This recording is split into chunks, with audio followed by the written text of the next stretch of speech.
বৃহস্পতিবারের সাজিটা দিয়ে ব্লগটি শুরু করলাম। আজ বৃহস্পতিবার, ফুলের সাজিতে বেলপাতা, দুব্ব, নানা রকমের ফুল দেখে ভালো লাগছে বেশ। আজ নিরামিষ আমাদের বাড়িতে, সেই কারণে হয়েছে ভাত, পুঁই শাক আর আলু পটলের তরকারি। একেবারে সন্ধ্যাবেলা চলে এসেছি। সন্ধ্যেবেলা এক থালা মুড়ি নিয়ে বসি, আর বাবা দাদাকে বাজারে পাঠিয়েছিল, যা কিছু চটপটি নিয়ে আয়। সেই অনুযায়ী দাদাও নিয়ে এসছে। নিজের ভাগে স্যান্ডউইচ আনতে একটুও ভোলেনি। দেখো, দুটো স্যান্ডউইচ এনেছে, পেঁয়াজি, চপ। একদম সন্ধ্যাবেলাটা জমে ক্ষীর হয়ে গেছে, যাই বলুন না কেন। আর সাইডে ছিল লবণ আর লঙ্কা।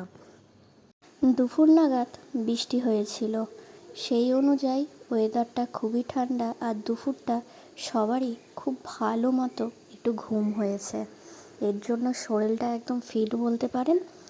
এবার সমস্ত বাবার অফিসিয়াল জিনিস গুছোতে একটা জিনিস আমাকে দিয়ে গেল। আমি তখন পড়তে বসছিলাম, বলল, এই নে দেখ। এই পেনটার প্রতি আমার খুবই আকর্ষণ ছিল বলতে পারেন। এটা বাবাকে রিটায়ারমেন্টের সময় বাবার অফিস কালিগ দিয়েছিল। পেনটা দেখুন, ভিতর থেকে খুবই সুন্দর দেখতে।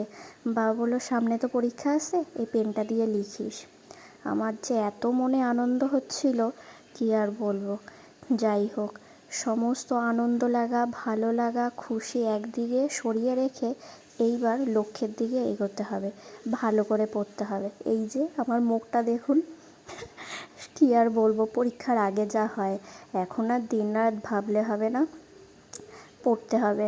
এই যে সেই অনুসারে পড়াটা আমি স্টার্ট করে দিয়েছি। শনিবার থেকে পুরো এক সপ্তাহ আমাদের টানা পরীক্ষা থাকবে। তার এই পরীক্ষা হওয়ার 1 মাস পরই আমাদের ফাইনাল পরীক্ষা ডিক্লেয়ার করবে। বলতে পারেন চাপের উপর আরও চাপ। এই অনুসারে এইবার সোজা রাত্রেবেলা চলে এসেছিলাম।